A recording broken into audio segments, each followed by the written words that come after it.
અભાત એની શક્તિ ને સામર્થ્ય છે. તો અત્યારે 10મા સ્કંદની અંદર પ્રવેશ કરતા પહેલા આપણે ત્યાં પધારેલા એવા જયંતિભાઈ શાસ્ત્રીને એક વખત જોરદાર તાલીઓથી વધાઈએ. અમારા યજમાન પરિવાર કીર્તિભાઈ અને અશોકભાઈ આવીને જયંતિભાઈને ફૂલહારથી સ્વાગત કરશે અને એમની દિવ્ય વાણીને આપણે શ્રવણ કરીને પછી આપણે કૃષ્ણના પ્રાગટ્યની લીલા તરફ જઈશું, જેથી કરીને પછી રાસમાં આપણને કોઈ ભંગાણ ન થાય અને આપણો રાસ ઠેઠ સુધી ચાલ્યા કરે.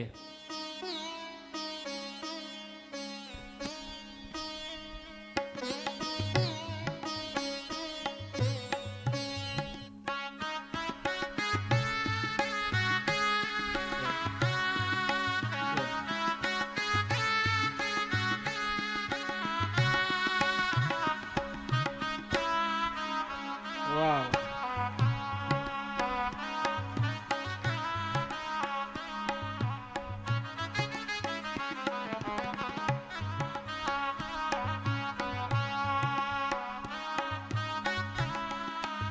જયંતિભાઈએ વિશ્વકર્મા પુરાણનું એક પુસ્તક સરસ મજાનું પોતે લખ્યું છે અને આમ તો જુઓ તો બહુ સરસ વિદ્વાન છે, કથાકાર છે અને રાજ્યની અંદર એમની કથાઓ હોય છે. વધારે મોટા ભાગે ગુજરાત બહાર હિન્દીમાં વધારે કથાઓ હોય છે અને છે અહીંના, અને ખૂબ આપણી સાથે આત્મીયતા ધરાવે છે.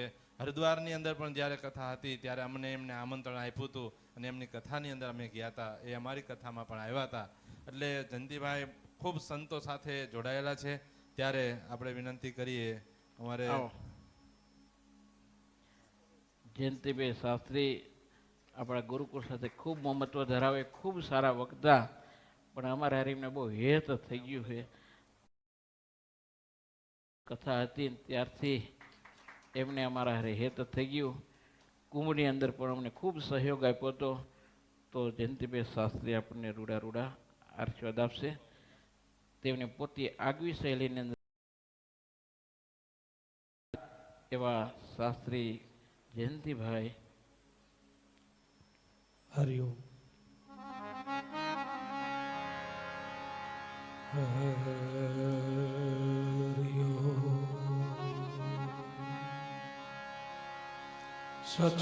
સચ્ચિદાનંદ રૂપાય વિશ્વોપતયાદિહેતવે તાપત્રય વિનાશાય શ્રી કૃષ્ણ વયમ નમઃ. શ્રી કૃષ્ણાય વયમ નમઃ. વસુદેવ સુતં દેવં કંસચારૂણમર્દનમ દેવકી પરમાનંદમ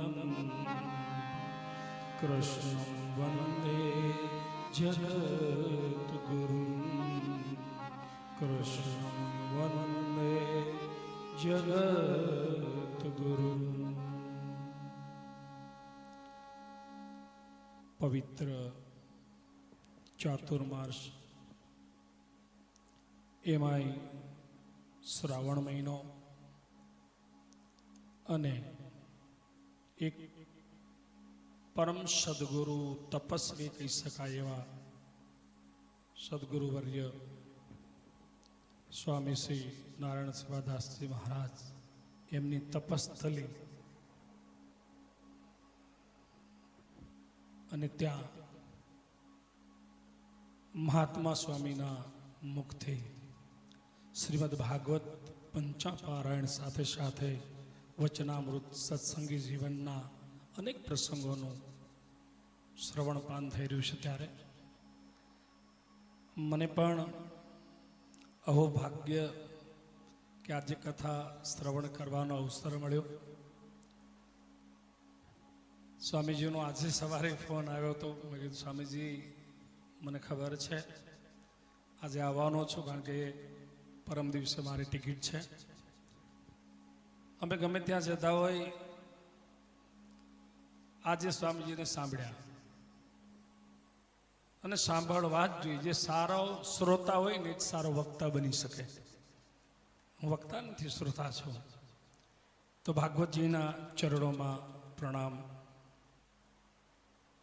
ઘનશ્યામ મહારાજના ચરણોમાં પ્રણામ, વ્યાસ સ્વરૂપ મહાત્મા સ્વામીના ચરણોમાં પ્રણામ,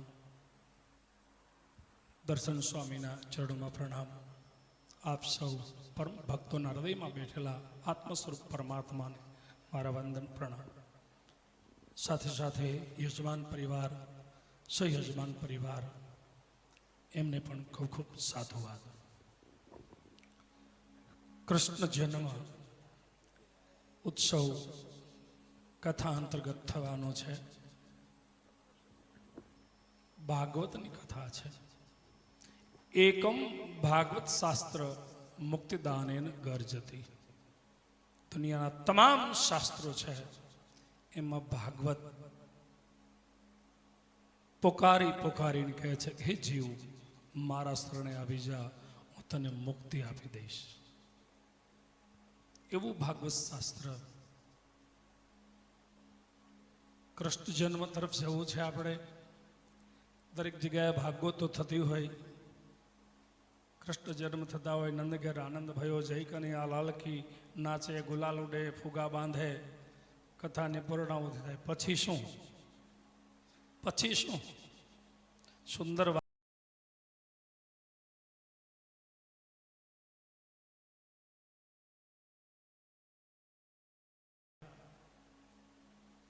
હરિશ્ચંદ્ર રાજાની કથા આવી, ભગીરથની કથા આવી, કપિલ મુનિની કથા આવી, અજામિલની કથા આવી. 5 દિવસની કથાથી સ્વામીજી પ્રકાશ ન પાડી શકે. અને તો માસ પારાયણ થાય, માસ પારાયણ, તોય પાર નથી પામી શકાતો. અજામિલની કથા મને તમને એ શીખવે છે, આખા તમારા શરીરની અંદર 2 ઇન્દ્રિયો છે. એના ઉપર તમારો કાબુ આવી જાય ને પછી દુનિયાની કોઈ તાકાત તમને બગાડી ન શકે કે તમને હરાવી ન શકે. 2 ઇન્દ્રિય છે, આંખ અને કાન. આંખ અને કાન. આંખ જેવું જુએ છે એવું પછી અંદર મનન અને ચિંતન ચાલુ થાય છે અને એ અંદરથી બહાર આવે છે. અને કાન જેવું સાંભળે છે એનું મનન અને ચિંતન ચાલુ થાય છે અને એ બહાર આવે છે. એવું તમારું જીવન બને છે. યુટ્યુબમાં તમે કોઈ એક વાત સર્ચ મારો ને પછી એની 10 વાતો એક સાથે બહાર આવશે. શું કામ? તમે સર્ચ માર્યું છે. વિજ્ઞાન સાબિત કરે છે. આંખ અને કાન, આ 2 વસ્તુ પર આપણો કંટ્રોલ હોવો જોઈએ. બસ આંખ અને કાન ઉપર કંટ્રોલ આવે એનાથી મોટું દુનિયામાં કોઈ ભજન જ નથી. ભદ્રમ કર્ણે વિષ્ણુયામ દેવા. વેદમાં કીધું છે કે મારા કાનથી હું સારું સાંભળું, મારી આંખથી સારું જોઉં, મારા પગથી સારી તીર્થયાત્રા કરું, હાથથી સારા કર્મ કરું અને મુખથી સારું બોલું. સત્યમ બ્રુયાત પ્રિયમ બ્રુયાત. સાચું બોલો પણ સામા વ્યક્તિને સારું લાગે એવું સાચું બોલો. સુરદાસ કહેવાય, આંધળો ન કહેવાય. અર્થ તો બેનો એક જ થાય છે સાહેબ. આ વસ્તુની વાત છે. આપણે ઘરમાં રહીએ છીએ, આ આંખથી આપણે આપણી બેનને જોઈએ છીએ, આપણી પત્નીને પણ જોઈએ છીએ, આપણી દીકરીને પણ જોઈએ છીએ, આપણી માને પણ જોઈએ છીએ. આંખો એની છે. ભાવ બદલાય છે ને? બદલાય છે ને? આંખો એ જ છે. પણ જ્યારે દીકરીને જુઓ છો ત્યારે ભાવ જુદો હોય છે, માને જુઓ છો ત્યારે ભાવ જુદો હોય છે. પણ ઘરથી બહાર નીકળો તો કેમ પરિવર્તન આવે છે? કોઈ યુગલ જતું હોય બાઇક લઈને, મને તમને ખબર નથી, મા દીકરો છે, પતિ પત્ની છે, ભાઈ બહેન છે, મને તમને એના સંબંધની ખબર નથી.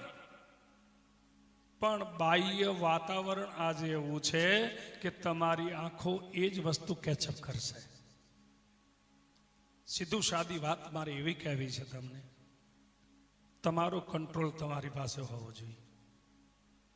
બધાને પ્રેક્ટિકલ વાત કરીશ. તમારા ઘરમાં ટીવી છે, કોઈ પણ પ્રકારનું તમે કનેક્શન લીધેલું છે, ડિસ્કનેક્શન, એમાં 200 ચેનલો આવે છે. સ્ક્રીન ઉપર કઈ આવે? જે તમે રિમોટથી સેટ કરો એ આવે ને સ્ક્રીન ઉપર. બાકી કેબલમાં છે 200 ચેનલ. બસ જીવનમાં એવું છે. એવા જ વાતાવરણમાં આપણે છીએ. કામ, ક્રોધ, લોભ, મોહ. પણ આપણું રિમોટ આપણી પાસે હોવું જોઈએ. મારી આંખ કઈ ચેનલ જુએ, બીજું કાંઈ. પણ આપણા રિમોટ જ બીજા પાસે છે. આમ ગળદી હોય ને બીજોનો પગ આવે તો તરત ક્રોધ થાય છે. શું કામ? રિમોટ દબાઈ ગયું. આ વસ્તુ મને તમને ભાગવત શીખવે છે. સુંદર મજાનો ભાગવતનો શ્લોક છે. સચ્ચિદાનંદ રૂપાય વિશ્વોત્પત્તિયાદિ. સચ્ચિદાનંદથી શરૂ થાય અને સચ્ચિદાનંદથી ભાગવતનું મંગલાચરણ છે. તો મારે તમારી યાત્રા 5 દિવસની પારાયણ સહજાનંદથી સચ્ચિદાનંદ સુધી પહોંચવાની છે. ખાલી સ્વામિનારાયણ સ્વામિનારાયણ કરવાથી કાંઈ થાય નહીં. ભગવાને કીધું તો કંઈક વાંચો. કોષની ચોરી કરવી છે, સોયનું દાન કરવું છે, ક્યાં મેર પડશે? પીપા પાપ ન કીજીએ, પુણ્ય કર્યું 100 વાર, ચોરી ન લીજીએ તોકડો તો દીધું 1000 વાર. તો મારે કહેવું છે, આંખ અને કાન એની શુદ્ધિ ક્યાંથી આવે? 3 વસ્તુ જીવનમાં મહત્વની છે: માં, મહાત્મા અને પરમાત્મા. બચપન એ માં આપે છે શુદ્ધિ, બચપનના સંસ્કારો. પછી મહાત્મા, કોઈ આવા સંત પુરુષ, યુવાનીની શુદ્ધિ યુવાનીમાં, અને જેનું બચપન સુધર્યું એની યુવાની સુધરે, અને અંતે આવે છેલ્લે પરમાત્મા, જેની વૃદ્ધાવસ્થા પછી પરમાત્મા સુધારે. એક નામથી અજા મિલ તાર્યો, ગહન છે તારી ગતિ, કંઈક જન્મના કષ્ટ કાપી, મહારાજ આપો શુભમતી. પ્રાર્થના નિત પિંગલ કહે, મને દાસ જાણી નિભાવજો, પર બ્રહ્મ પ્રીતિ પાળવા મારા અંત સમય આવજો. આ ભાવ હોવો જોઈએ. ક્યારે મળે? કોઈ સંત, કોઈ ગુરુ, એની કૃપાથી મળે. અને ગુરુદેવ, એક કથા આવી ભરત રાજાની. સરસ મજાનું ભજન ગાયું, મને બહુ પ્રિય ભજન છે. પહેલા જગમાં રાણી. એ ભરતરી અને પિંગળાનો જે સંવાદ, એ ભજન ઉપર આખી કથા થાય. એ ભજન ઉપર આખી કથા થાય. સતયુગ, ત્રેતા, દ્વાપર અને કલિયુગ, એમાં બહુ સારું વર્ણન છે. એમાં કથા આવી જડ ભરતની. એટલે તો ચક્રવર્તી રાજા હતો. હાલતા ચાલતા ઉઠતા બેસતા હરી હરી હરી હરી હરી. પરિસ્થિતિ એ આવી, હરણના બાળને બચાવ્યું, જે મહાત્મા સ્વામી વાત કરી ને. હવે બચ્ચાને ઘરે લઈ આવ્યા. હવે પરિસ્થિતિ થઈ એવી, અંત સમય આવ્યો. આને કોણ પાણી પીવડાવશે, આને કોણ ખડ ખવડાવશે, આને કોણ રાખશે?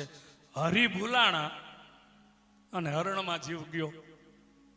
અંત સમયે જેવી જીવની મતિ એવી ગતિ, ઇતિ મતિ રૂપા કલ્પિતા. ભાગવતની ભીષ્મ સ્તુતિ. અંત સમયે તમારી જેવી મતિ હોય ને એવી તમારી ગતિ થાય. હરણમાં જીવ રહ્યો, લઈ આવ્યા, ખંભે બેસાડે, આમ લઈ જાય તેમ લઈ જાય, આમ મોટું કર્યું. અને પોતાને મરવાનો સમય આવ્યો. હરણ સામે થયું કેવું? મર્યા પછી હરણ થયા. મર્યા પછી હરણ થયા.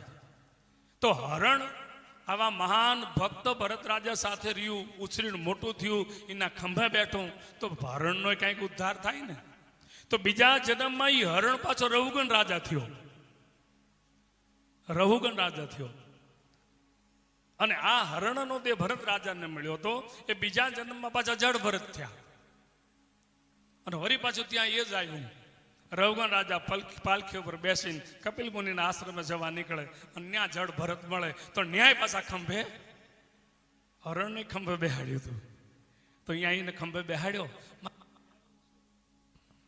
કહેવું છે એ કે ગુરુ છે ને એક વખત તમને પકડે ને પછી જ્યાં સુધી તમારો ઉદ્ધાર ન કરે ત્યાં સુધી તમને છોડે નહીં, ભલે એને હરણ બનવું પડે.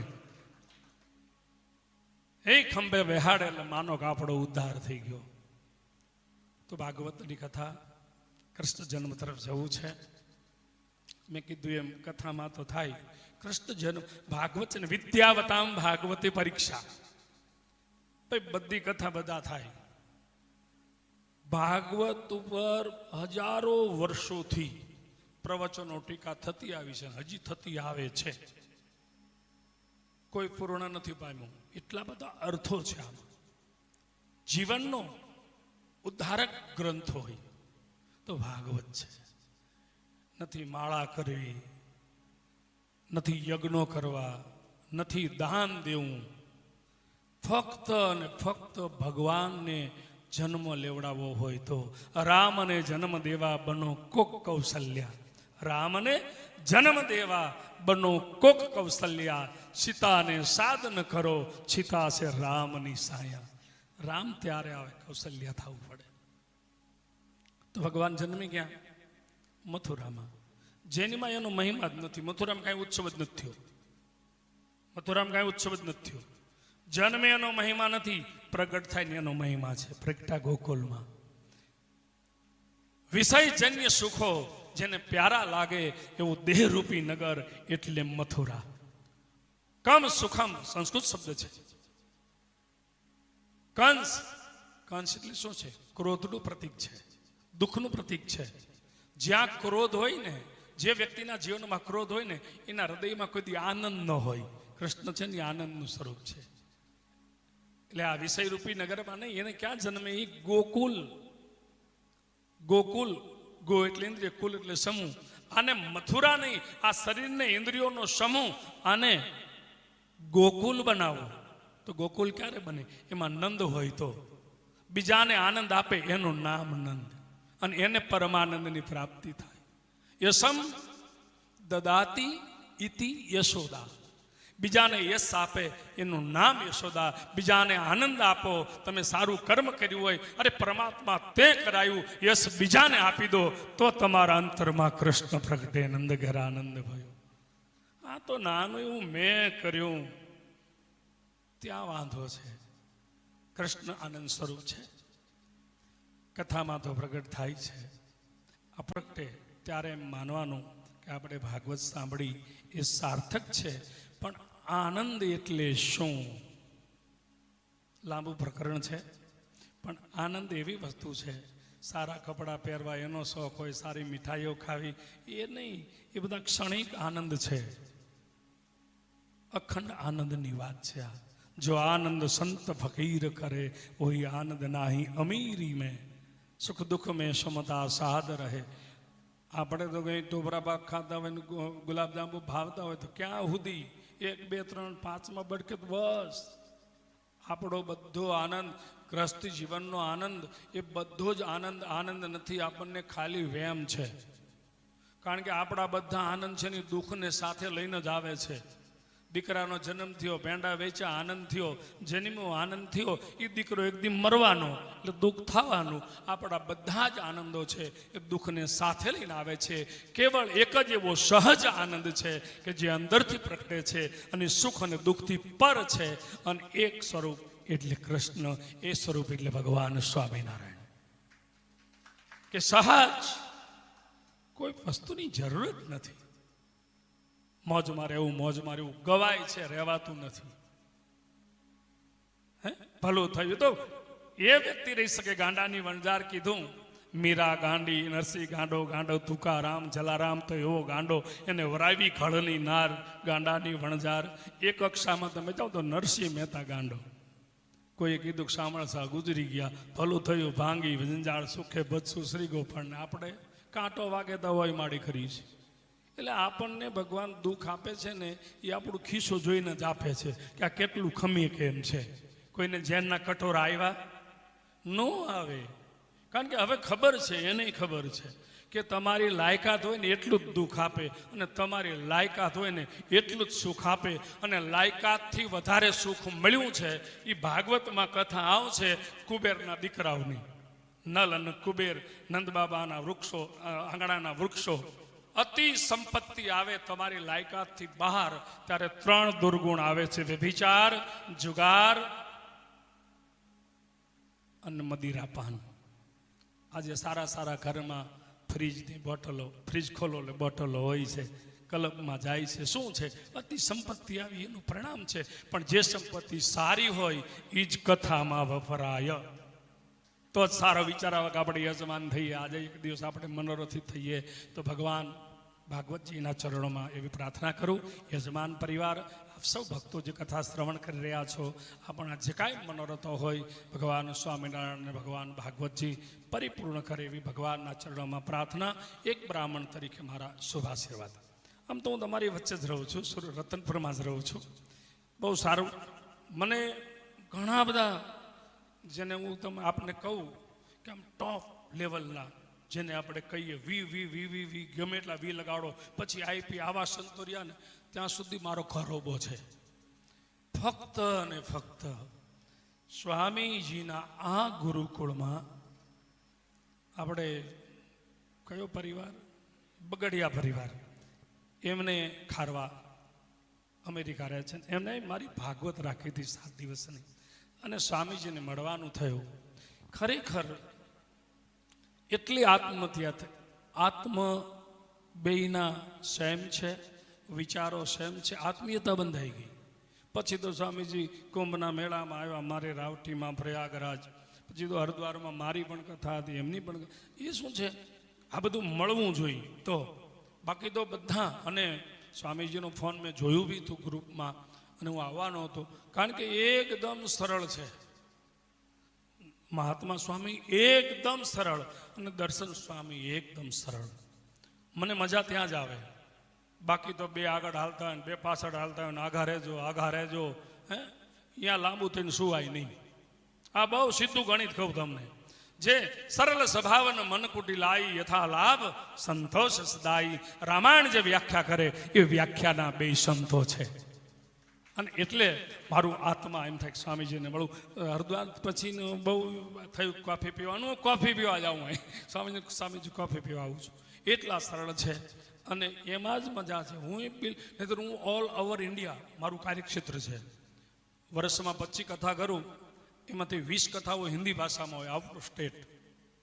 આસ્થાથી લઈને તમામ ઇન્ટરનેશનલ ચેનલો પર મારી કથાઓ ચાલે છે. પણ હું ગામમાં તમને સાયકલ લઈને મળું આજની તારીખમાં સુરેન્દ્રનગરમાં. બરાબર? આ વસ્તુ હોવી જોઈએ જીવનમાં.